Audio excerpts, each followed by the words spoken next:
بسم اللہ الرحمن الرحیم۔ آج ہمارا جو کورس ہے شارٹ درس نظامی کورس، اس کے ایک دوسرے سبجیکٹ کا آغاز کر رہے ہیں اور وہ ہے اصول حدیث۔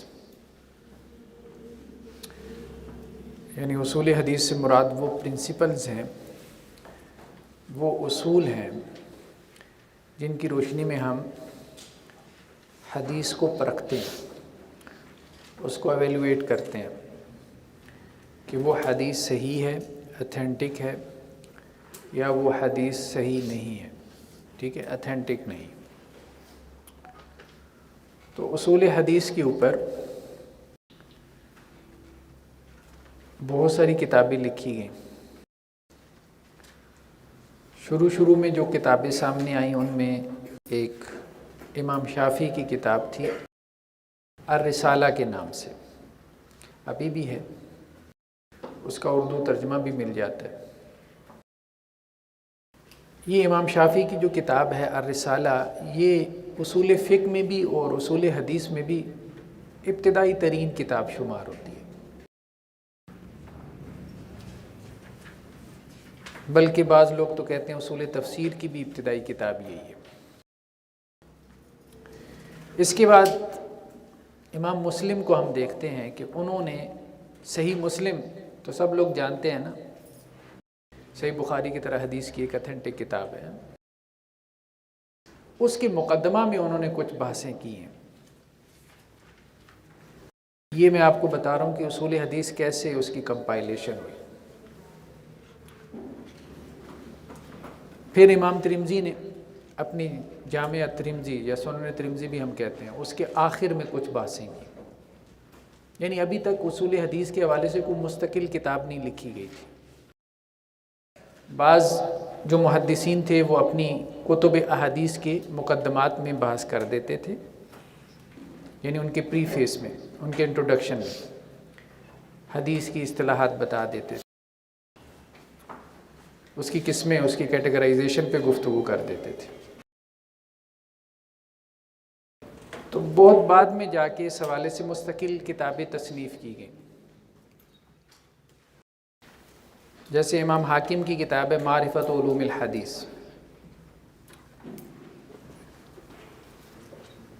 ایک کتاب جو کہ مدارس کے نصاب میں شامل ہے وہ ابن حجر کی کتاب ہے نخبۃ الفکر۔ ابن حجر کی کتاب کا نام ہے نخبۃ الفکر، یہ مدارس میں پڑھائی جاتی ہے، اصول حدیث کی کتاب ہے، ٹھیک۔ اس کی شرح بھی ابن حجر نے خود ہی کی ہے۔ پرانے وقتوں میں جو مدارس میں کتاب پڑھائی جاتی تھی اصول حدیث کی، وہ ہے مقدمہ ابن صلاح۔ مقدمہ ابن صلاح امام کا نام ہے، امام ابن صلاح، ان کا ایک مقدمہ ہے، یعنی اصول حدیث پہ ایک مقدمہ کہتے ہیں انٹروڈکشن ٹو اصول حدیث، این انٹروڈکشن ٹو اصول حدیث۔ تو یہ پہلے مدارس میں پڑھائی جاتی تھی۔ یہ ہم یوں کہہ سکتے ہیں کہ بنیادی ترین سورسز میں سے ہے اصول حدیث کے لیے۔ اس کی ایک شرح کی یا اس کے اوپر فٹ نوٹس یا حواشی لکھی ابن حجر نے النکت کے نام سے، ٹھیک ہے، النکت علی مقدمہ ابن صلاح، یہ بھی بہت معروف ہوئی۔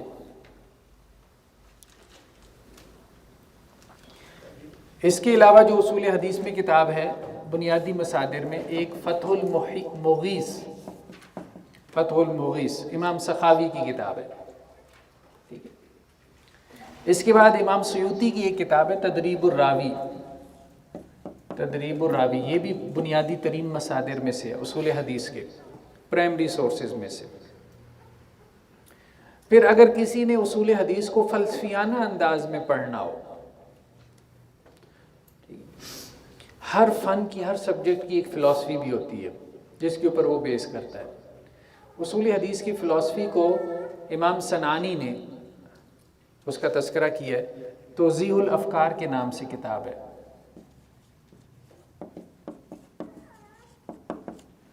ہم جو کتاب پڑھنے جا رہے ہیں، اور بھی بہت ساری کتابیں ہیں، لیکن یہ چند ایک کتابیں ان کا میں نے تذکرہ کر دیا جو اہم ہیں اس موضوع سے ریلیٹڈ۔ اب آج کل عام طور پہ یونیورسٹیز میں جو کتاب پڑھائی جاتی ہے ڈاکٹر محمود الطحان کی تفسیر مصطلح الحدیث، تو اس کو اصول حدیث کا علم بھی کہتے ہیں، مصطلح الحدیث کا علم بھی کہتے ہیں۔ مصطلح الحدیث، مصطلح کسے کہتے ہیں؟ اصطلاح سے، ٹرمینالوجی آف حدیث، یعنی حدیث کے فن میں سبجیکٹ میں جو ٹرمینالوجی استعمال ہوتی ہے، جو ٹرم استعمال ہوتی ہے، ان کا تعارف۔ تفسیر کہتے ہیں آسان کو، یہ مطلب دور جدید میں جو لکھی گئی ہیں کتابیں اصول حدیث پہ، ان میں ایک معروف ترین کتاب ہے۔ اچھا، قدیم ہمارے علماء کا جو اسلوب تھا لکھنے کا سٹائل وہ ڈیفرنٹ ہے، جو آج کل کے علماء ہیں ان کا لکھنے کا سٹائل ڈیفرنٹ ہے، اسلوب میں بہت فرق آ گیا، ٹھیک ہے۔ ایک ہی سبجیکٹ، ایک ہی موضوع کے اوپر قدیم کتابیں اور جدید کتابیں دونوں میں آپ کو اسلوب میں بہت فرق نظر آئے گا۔ جدید علماء کی جو کتابیں ان میں پریزنٹیشن اچھی ہوتی ہے۔ تو تفسیر مصطلح الحدیث ڈاکٹر محمود الطحان کی کتاب ہے۔ ہم جو کتاب پڑھنے جا رہے ہیں یہ عام طور پہ یونیورسٹیز میں، جیسے مدینہ یونیورسٹی کے نصاب میں بھی ہے، اور بھی یہاں پہ بھی اکثر مدارس کے نصاب میں ہے۔ مدارس میں یہ بھی پڑھائی جاتی ہے نخبۃ الفکر، لیکن بعض میں یہ بھی پڑھائی جاتی ہے، لیکن یہ تو یونیورسٹیز میں بھی پڑھائی جاتی ہے تفسیر مصطلح الحدیث۔ لیکن ہم جو کتاب پڑھیں گے اس کا نام کیا ہے؟ من اطیب المنح۔ یہ مدینہ یونیورسٹی کے دو اساتذہ ہیں، ان کی مشترکہ کاوش ہے، تو یہ مدینہ یونیورسٹی کے نصاب میں بھی ہے، یعنی ابتدائی کتابوں میں سے۔ اس میں اور اس میں فرق یہ ہے کہ یہ مختصر ہے، من اطیب المنح ہے، یہ بھی جدید کتابوں میں سے ہے، یہ بھی یونیورسٹیز کے نصاب میں سے، لیکن یہ مختصر ہے، ٹھیک ہے۔ یہ تفصیلی ہے، یعنی یہ آپ کہہ لیں کہ بگنرز کے لیے ہے، یہ انٹرمیڈیٹ لیول کی ہے۔ ایڈوانس لیول پہ جانا ہو تو پھر آپ مقدمہ ابن صلاح پڑھیں، آپ النکت پڑھیں، آپ توضیح الافکار پڑھیں۔ جیسے آپ کہتے ہیں نا لینگویج میں، انگریزی میں آپ کا کون سا لیول ہے جی، آپ بگننگ لیول پہ ہیں، انٹرمیڈیٹ لیول پہ ہیں، ایڈوانس لیول پر ہیں، اس کے حساب سے آپ چلتے ہیں۔ تو ہر سبجیکٹ میں اسی طرح سے لیولز ہیں، ٹھیک ہے۔ اب آپ لوگ تو بگنرز ہیں نا، تو ہم اس لیے اس حوالے سے ابھی اسی لیول پر ہیں۔ کل فن یہ نہیں ہے جو آپ پڑھیں گے، یہ اس کا بگننگ لیول ہے، ٹھیک ہے۔ پھر اس کا جو ہے وہ ایک انٹرمیڈیٹ لیول ہوتا ہے، پھر اس کا ایک ایڈوانس لیول ہوتا ہے جب آپ پرائمری سورسز میں چلے جاتے ہیں۔ ہر فن میں اسی طرح سے، اصول فقہ میں بھی ہے، بلاغت میں بھی اسی طرح سے، ہر فن میں اسی طرح سے۔ بیسیکلی جسے ہم دینی علوم کہتے ہیں، علوم دینیہ یا علوم اسلامیہ، یہ دو قسم کے ہیں۔ ایک وہ ہیں جنہیں کہتے ہیں علوم عالیہ، عالیہ سے مراد بلند علوم، علوف سے ہے نا۔ ایک وہ ہیں جنہیں کہتے ہیں علوم عالیہ، اعلیٰ۔ یہ پرائمری سورسز ہیں بیسیکلی دین کے۔ پرائمری جو ہے وہ جسے آپ کہہ سکتے ہیں کہ نالج ہے، یہ وہ ہے جو کہ سپورٹنگ نالج ہے۔ اس پرائمری نالج کو انڈرسٹینڈ کرنے کے لیے جو سپورٹنگ میٹیریل ہے، یہ علوم عالیہ ہے۔ علوم عالیہ یعنی پرائمری سورسز کیا ہیں دین کے، یعنی ڈائریکٹ سورسز جو دین کے ہیں، قرآن ہے، سنت ہے، ٹھیک ہے، کتاب اللہ، سنت رسول، کتاب اللہ ہے اور سنت رسول صلی اللہ علیہ وسلم۔ کتاب اللہ تو ہمیں پتہ ہے قرآن مجید، اور سنت رسول کے طور پہ کیا چیز پڑھائی جاتی ہے مدارس میں؟ عام طور پہ سیاہ ستہ پڑھایا جاتا ہے۔ سیاہ ستہ یعنی حدیث کی جو بنیادی 6 کتابیں وہ پڑھائی جاتی ہیں۔ تو ایک یہ علم ہو گیا، دوسرا یہ علم ہو گیا، ٹھیک ہے۔ یہ بنیادی علوم ہیں۔ اب ان کو سمجھنے کے لیے کچھ علوم کی ضرورت ہے، وہ کیا کہلاتے ہیں؟ عالیہ۔ یہ بیسیکلی مقصود نہیں ہے یہ علوم، لیکن ہمارے ہاں ہوا یہ ہے کہ لوگوں نے ان علوم کو کیا کیا؟ مقصود بنا لیا، یعنی ان میں اتنی مہارت، اتنی گہرائی میں چلے گئے کہ یہ بھول ہی گئے کہ یہ تو ہم اس کے لیے حاصل کر رہے تھے۔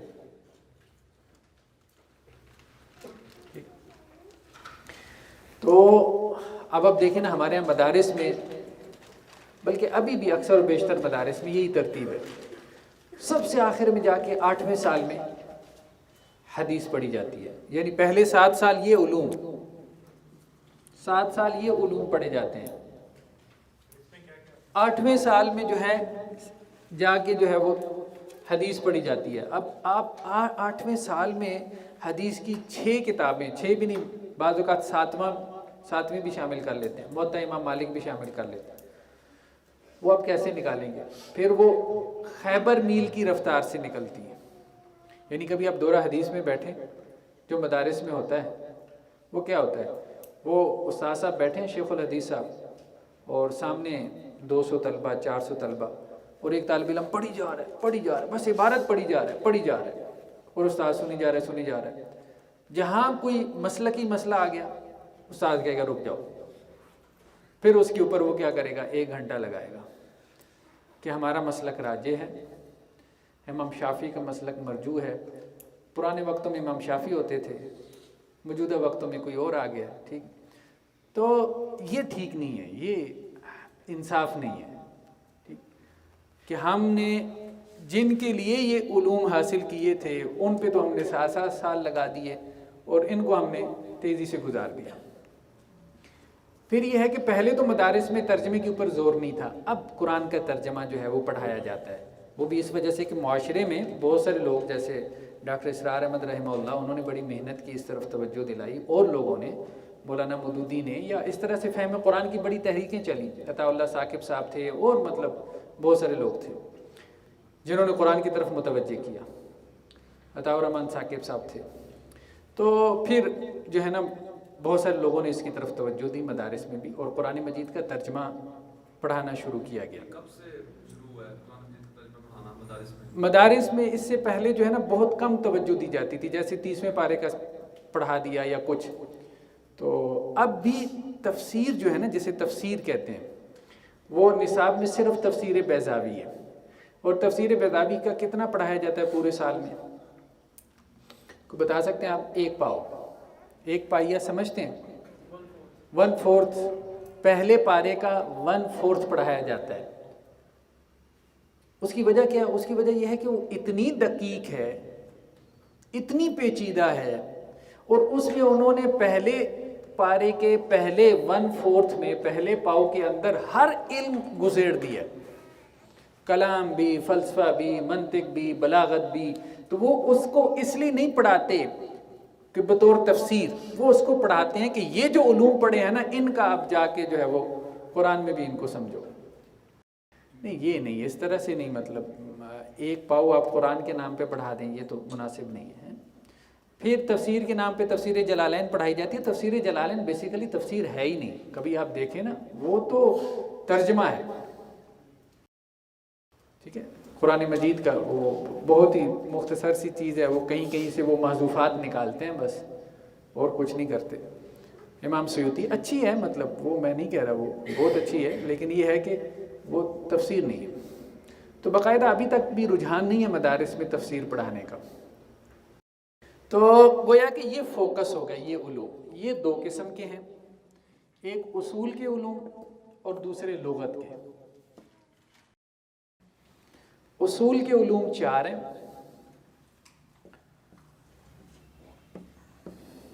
اصول تفسیر، اصول حدیث، اصول فقہ،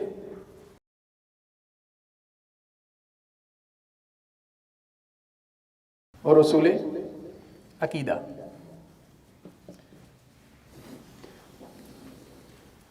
عقیدہ کے نام سے بھی پڑھایا جاتا ہے۔ 4 علوم جو ہیں وہ اصول کے ہیں، 4 ہی کا تعلق لغت سے ہے۔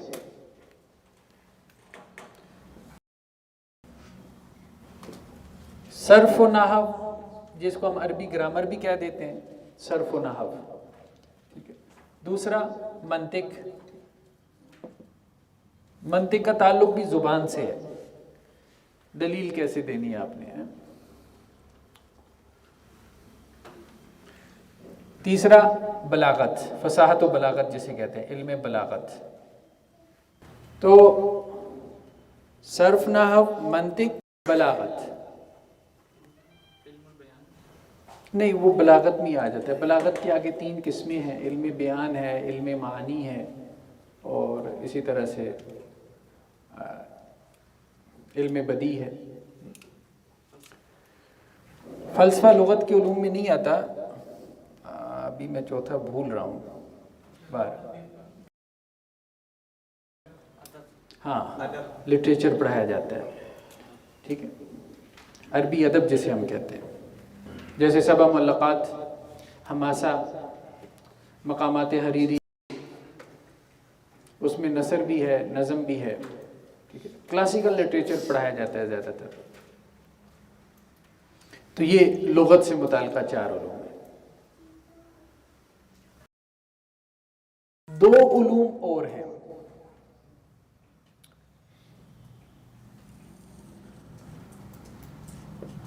جو پڑھائے جاتے ہیں، جن کا تعلق جو ہے وہ فقہ سے ہے. ایک وراثت، یعنی فقہ سے مراد کیا ہے؟ کتاب و سنت کی فقہ، انڈرسٹینڈنگ آف قرآن اینڈ سنہ. ٹھیک ہے، فقہ کہتے ہیں نا سمجھ کو. تو ایک وراثت کا علم، باقاعدہ ایک علم کے طور پہ وراثت، لا آف انہیریٹنس پڑھایا جاتا ہے. ٹھیک ہے، اور دوسری فقہ پڑھائی جاتی ہے. فقہ اور چیز ہے. فقہ جو ہے نا وہ تو مسئلے مسائل جسے آپ کہتے ہیں. ٹھیک ہے، اس مسئلے میں امام ابو حنیفہ کی یہ رائے ہے، امام شافعی یہ کہتے ہیں. ایک یہ ہے کہ پیچھے ان کی دلیل کیا ہے، بنیاد کیا ہے، وہ اصول کیا ہیں جن اصولوں کی روشنی میں انہوں نے یہ رائے دی ہے، وہ اصول فقہ ہے. ٹھیک ہے، یہ پرنسپلز ہیں فقہ کے.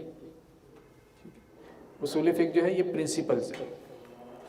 کتاب و سنت سے ہم فقہ ہی نہیں پڑھتے اصل. جی، کتاب و سنت سے ہم فقہ ہی نہیں پڑھ رہے تھے اصل. کتاب و سنت کو جب آپ براہ راست پڑھ رہے ہیں نا تو ظاہری بات ہے کہ آپ اس کو انڈرسٹینڈ کر رہے ہیں تو وہ آپ کی فقہ ہی ہے. لیکن ایک یہ ہے کہ فقہ باقاعدہ ایک علیحدہ سبجیکٹ کے طور پہ پڑھی جاتی ہے، اس کی اپنی کتابیں ہیں جو پڑھائی جاتی ہیں. ٹھیک ہے، اور مدارس میں سب سے زیادہ زور اسی کے اوپر ہوتا ہے. یعنی وہ کتاب و سنت کو نہیں پڑھ رہے ہوتے، وہ فقہ کو پڑھ رہے ہوتے ہیں جو کتاب و سنت سے نکال لی گئی. اہل حدیث مدارس میں کمپیریٹیو فقہ پڑھائی جاتی ہے. کمپیریٹیو فقہ کا مطلب یہ ہے کہ کچھ کتابیں ایسی ہیں جنہیں کہتے ہیں مطلب الفقہ المقارن، کمپیریٹیو فقہ کی کتابیں. ہم انشاءاللہ سے اس کو پڑھیں گے، کمپیریٹیو فقہ کو پڑھیں گے. آج کل زیادہ زور کمپیریٹیو فقہ پہ ہے مدارس میں ابھی تک. لیکن یہ ہے کہ وہ جو ایک فقہ جس کو وہ فالو کر رہے ہوتے ہیں وہی پڑھ رہے ہوتے ہیں، اسی کے مصادر پڑھ رہے ہوتے ہیں. مطلب دوسرے کی جو مطلب فقہ جس طرح سے اس نے اس کو انڈرسٹینڈ کیا ہے کتاب و سنت کو، اس کو سمجھنے کی جو ہے وہ نہیں کاوش نہیں کی جاتی. ہاں، اگر انہوں نے سمجھنا ہے امام شافعی کو کہ امام شافعی کی کیا رائے ہے تو وہ بھی جو انہیں ان کے حنفی علماء نے بتایا ان کی اپنی کتابوں میں کہ امام شافعی یہ کہتے ہیں. لیکن یہ کہ ہم امام شافعی کو براہ راست پڑھ لیں کہ وہ کیا کہتے ہیں، یہ رواج نہیں ہے. ٹھیک ہے، یہی معاملہ ہر طرف ہے، ہر طرف ہے. لیکن اہل حدیث نے کم از کم یہ آگے ایک سٹیپ لیا ہے. اور اب جو جسے کہتے ہیں سعودی جامعات، یونیورسٹیز ہیں، ان میں یہ اچھا سٹیپ ہے کہ وہ براہ راست پڑھاتے ہیں، مطلب ساری فقہ پڑھاتے ہیں. اور ایسے لوگوں کی طرف سے کہ مطلب جو اس حوالے سے معروف ہیں کہ وہ ہر کسی کی رائے جو ہے وہ پوری دیانت کے ساتھ آگے نقل کرتے ہیں. اس میں ایک کتاب ہے ڈاکٹر وابا زحیلی کی، الفقہ الاسلامی و ادلتہ. یہ انہوں نے جو ہے وہ 4 فقوں کے اوپر، یعنی کمپیریٹیو فقہ کے اوپر، یہ ایک طرح سے انسائکلوپیڈیا ہے. یہ بیسیکلی شام کے ہیں، مطلب بہت بڑے ریسرچ اسکالر ہیں ڈاکٹر وابا زحیلی. اچھا، ان کی اب آپ دیکھیں کہ یہ بیسیکلی شافعی المسلک ہیں. لیکن جب ان کی وہ کتاب پبلش ہو رہی تھی، اب تقریباً ہر دوسری یونیورسٹی کے نصاب میں ہے کمپیریٹیو فقہ میں. تو یہ کہتے ہیں کہ مجھے بہت سارے لوگوں نے لیٹرز لکھے کہ مبارک ہو کہ ایک حنفی کی طرف سے اتنی اہم کتاب آئی. اور انہوں نے پھر لکھا، اس کی کسی پتہ نہیں 11ویں جلد تھی یا کون سی تھی، اس میں انہوں نے کہا نہیں میں شافعی المسلک ہوں.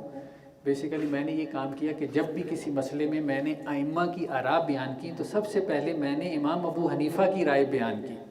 اس سے بعض لوگوں کو یہ وہم ہوا کہ شاید میں حنفی المسلک ہوں، تو لیکن میں حنفی المسلک نہیں ہوں.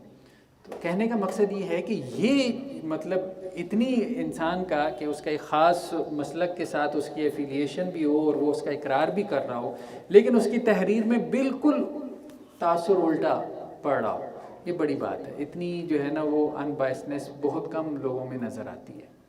تو اس قسم کی جو کتابیں ہیں کہ جس میں تمام ائمہ کی جو بھی رائے ہے اس کو آپ ان کے اصلی پرائمری سورسز سے جس طرح سے ان کی کوٹیشنز ہیں اٹھا کے آپ اس کو بیان کرتے ہیں۔ بہرحال یہ ہم کوشش کریں گے کہ ہم ان تمام علوم کو ٹچ کریں آپ کے شارٹ درس نظامی میں، ٹھیک ہے؟ تو اصول حدیث یہ ہم اس کو ابھی شروع کرنے لگے۔ آپ کی کتاب کا آغاز ہوتا ہے کچھ مصطلحات سے، کچھ ٹرمز سے، ٹھیک؟ مثال کے طور پہ ایک ٹرم ہے حدیث۔ حدیث کسے کہتے ہیں؟ ما اضیف الی النبی صلی اللہ علیہ وسلم من قول او فعل او تقریر، ٹھیک ہے؟ رسول اللہ صلی اللہ علیہ وسلم کی طرف جو قول، کیا ہے؟ قول، فعل، تقریر اور وصف خلقی، اور اس کے بعد کیا؟ وصف خلقی۔ دونوں میں فرق ہے، ٹھیک ہے؟ ایک زبر کے ساتھ ہے، ایک پیش کے ساتھ ہے۔ آپ صلی اللہ علیہ وسلم کے سٹیٹمنٹس، اقوال، رسول اللہ صلی اللہ علیہ وسلم کے افعال، ایکشنز، آپ صلی اللہ علیہ وسلم کی تقریرات۔ تقریرات سے مراد کیا ہے؟ کہ آپ کے سامنے کوئی کام ہوا اور آپ نے خاموشی، سائلنٹ ایزرشن جسے کہتے ہیں۔ وصف خلقی، پیدائشی اوصاف، جیسے شمائل کی کتابیں آپ دیکھیں نا، رسول اللہ کی پیدائشی اوصاف کہ آپ کے مہر نبوت تھی کندھوں کے درمیان، پیدائشی طور پہ تھی نا۔ آپ صلی اللہ علیہ وسلم جو ہے وہ کیسے چلتے تھے، آپ کا چہرہ مبارک کیسا تھا، یہ سارے اوصاف یہ حدیث کی کتابوں میں آتے ہیں نا، یہ بھی حدیث کی ڈیفینیشن میں آتے ہیں۔ پیدائشی اوصاف رسول اللہ صلی اللہ علیہ وسلم کے، یعنی آپ کا قول، آپ کا فعل، آپ کی تقریر، آپ کے پیدائشی اوصاف اور آپ کی خلقی، اخلاقی اوصاف، وعدے کے پابند تھے، یعنی جو جن کا تعلق اخلاق سے ہے، جھوٹ نہیں بولتے تھے، صادق اور امین تھے، ان سب کا تذکرہ بھی ہمیں حدیث کی کتابوں میں ملتا ہے۔ ایک ٹرم استعمال ہوتی ہے سنت۔ سنت اور حدیث میں کیا فرق ہے؟ جی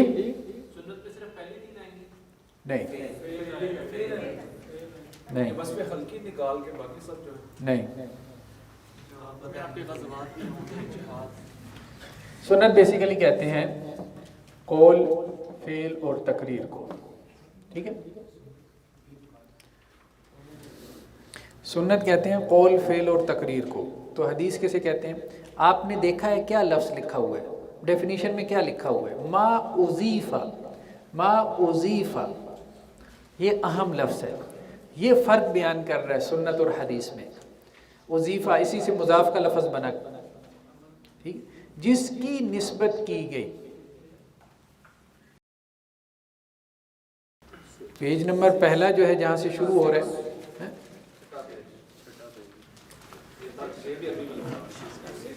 ما اضیف الی النبی، ٹھیک ہے؟ تو یہ جو الفاظ ہیں یہ دونوں کے فرق کو بیان کر رہے ہیں۔ ایک ہے ظرف اور ایک ہے مظروف۔ ظرف اور مظروف کا فرق پتہ ہے؟ ظرف کیسے کہتے ہیں؟ برتن کو۔ مظروف کیا ہے؟ جو اس برتن کے اندر ہے۔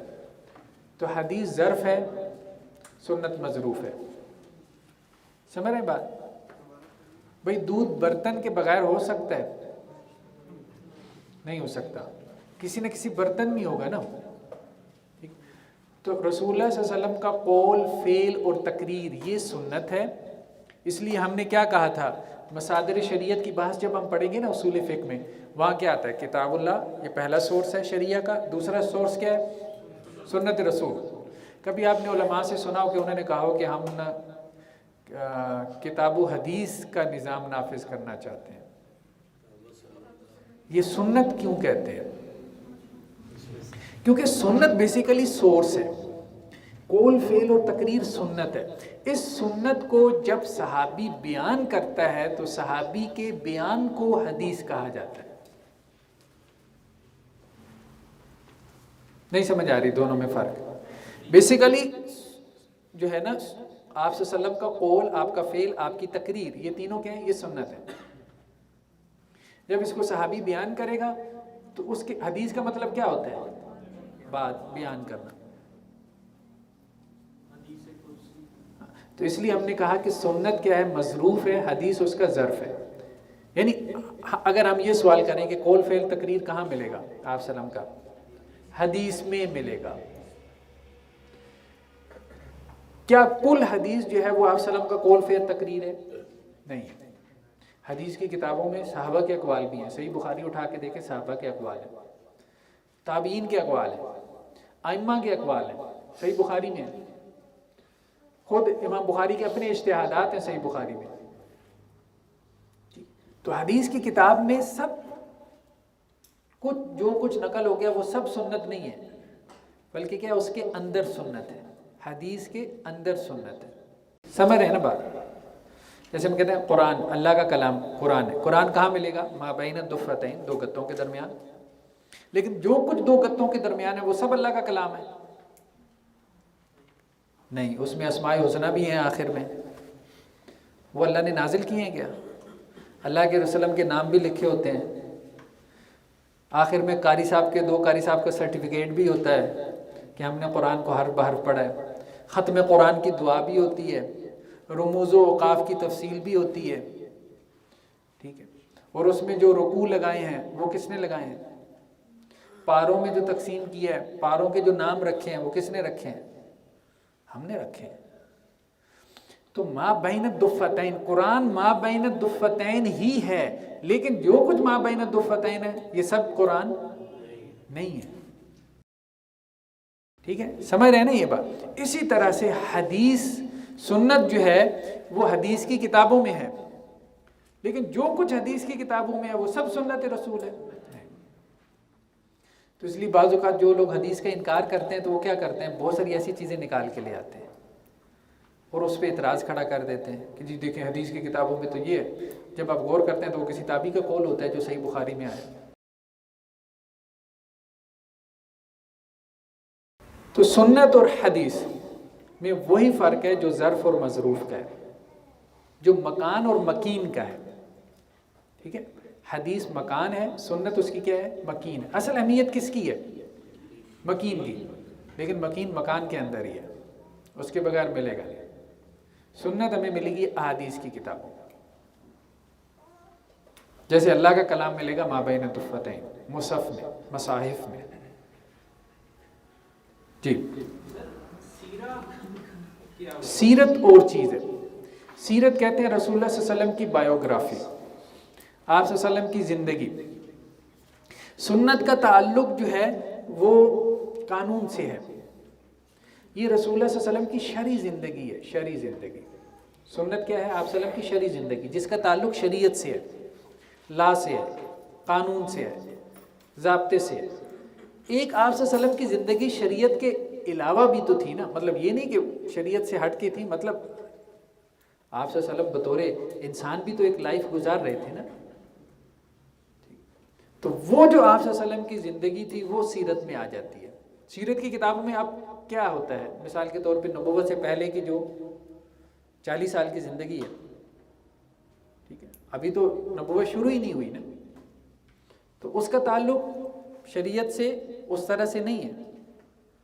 تو آپ صلی اللہ علیہ وسلم کہاں پیدا ہوئے، اللہ کے رسول صلی اللہ علیہ وسلم نے کس طرح سے مطلب جنگ فجار میں حصہ لیا اور کیا کیا ہوا.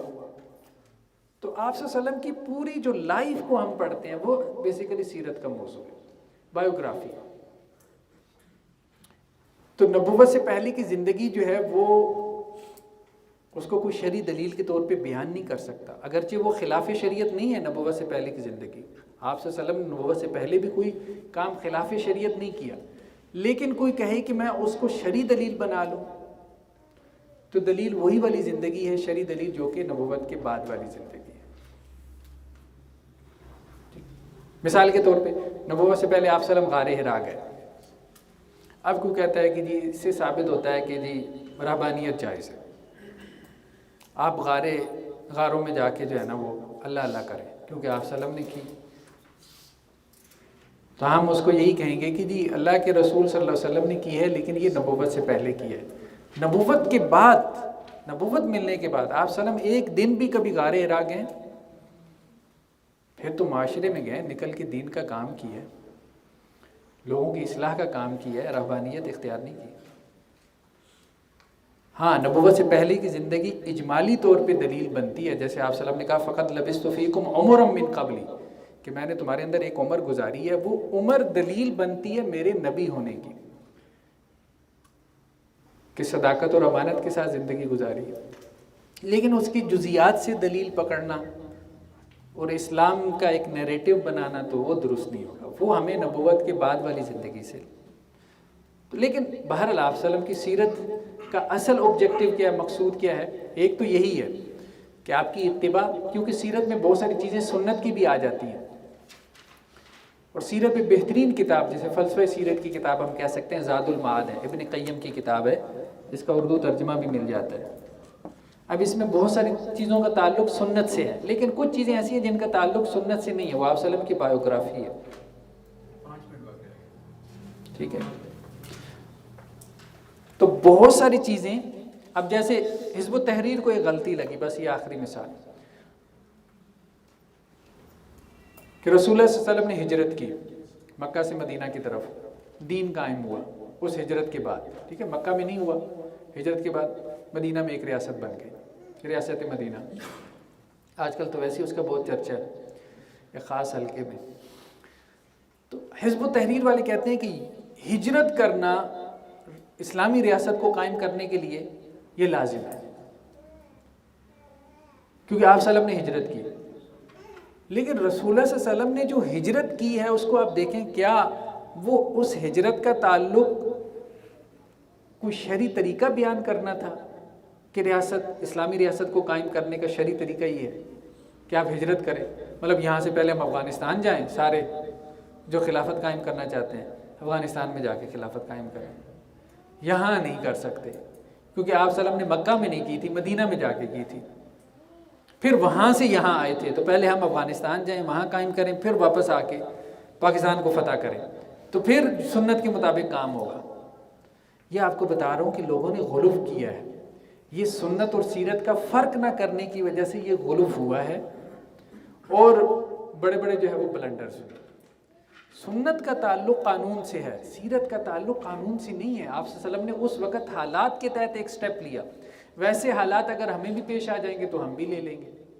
وہ یہ نہیں کہ آپ صلی اللہ علیہ وسلم اس کو ایک شرعی ضابطے کے طور پہ بیان کر رہے تھے. ٹھیک ہے نا؟